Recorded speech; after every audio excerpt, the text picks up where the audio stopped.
Hello students, this is Miss Louise coming from my reading house. And I know that a lot's been happening in our world the past months now, especially in the African American community. And my thought goes back to children's books a lot because, believe it or not, you get a lot from a lot of authors that do a lot of writing. And today I wanted to share a story with you that I love to read, especially around the month that we have Black History. But I think it's appropriate now because of the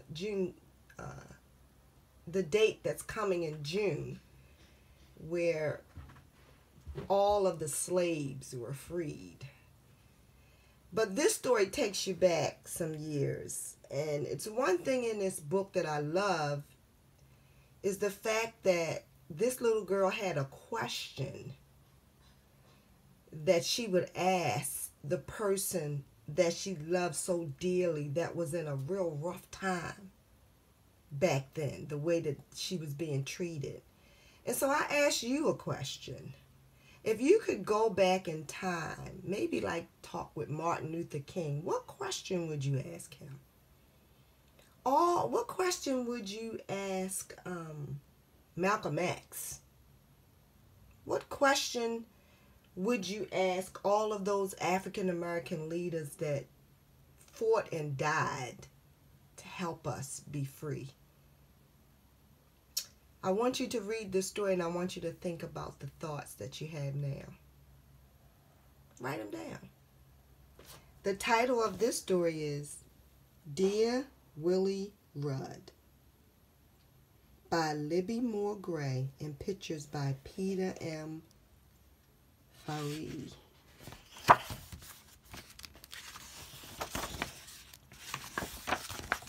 Dear Willie Rudd.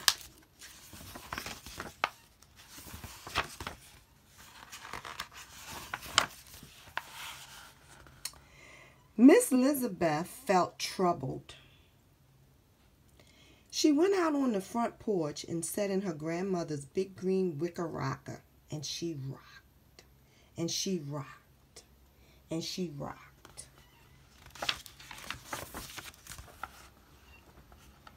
She put her head back and closed her eyes. She could smell the perfume from the blossoms on the tall magnolia tree in the side yard. She could hear the bees buzzing around the abelia bushes in the front yard.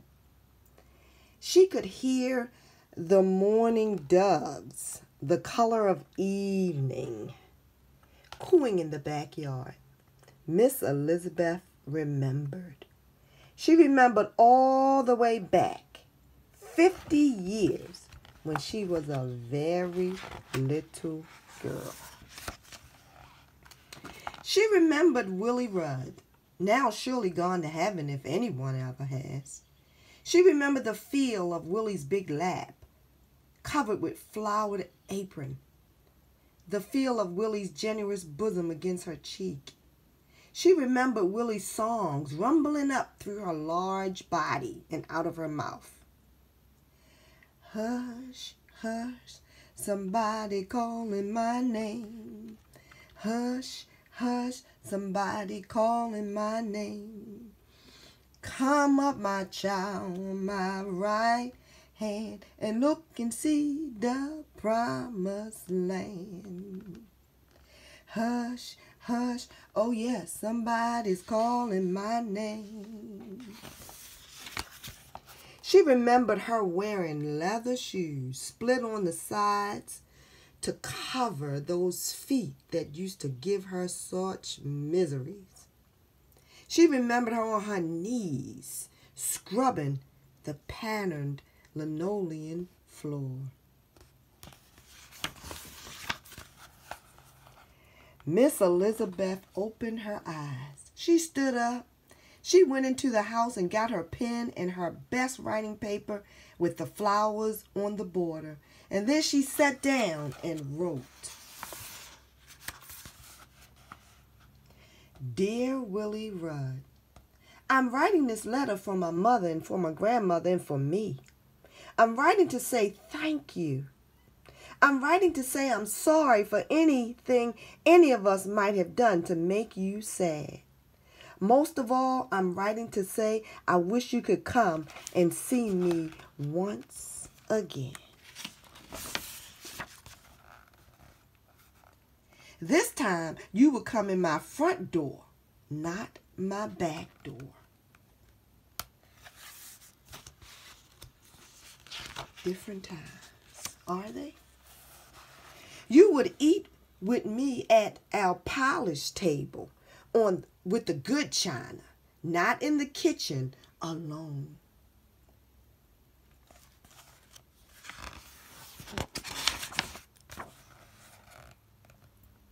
We would go to the movies and sit together in the front row.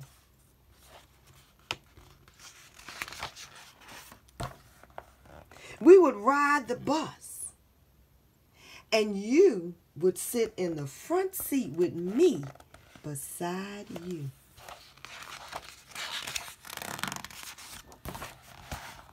We would sit on the front porch and sing songs, and I would bring you iced tea in my grandmother's crystal glass. Then I would see you to the door and hug you goodbye and say, "Come again soon, Willie Rudd. I miss you, Elizabeth. P.S. I never told you I love you, and I do."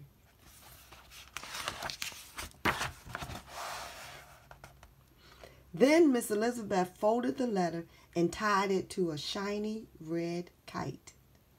She walked slowly to the top of the hill, and when the wind had grown strong enough so that her gray hair blew back from her face, she let go of the kite string and all.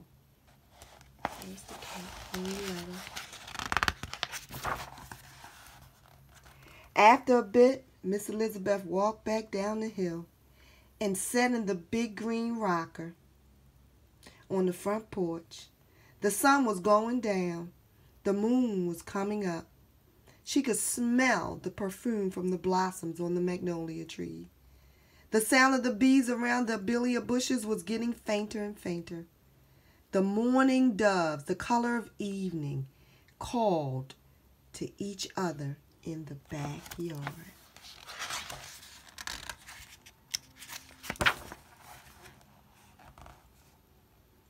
And Miss Elizabeth rocked and rocked and rocked.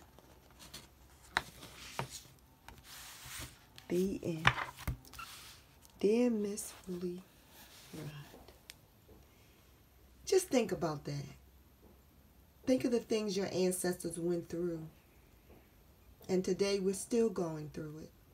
But there's one thing that lasts forever, and that's love.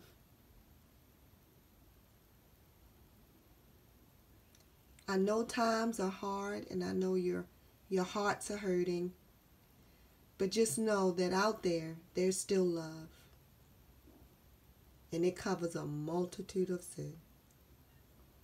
Now, what I'd love for you to do is go wash your hands and go hug a relative and tell them that you love them. Bye for now. This is Miss Louise.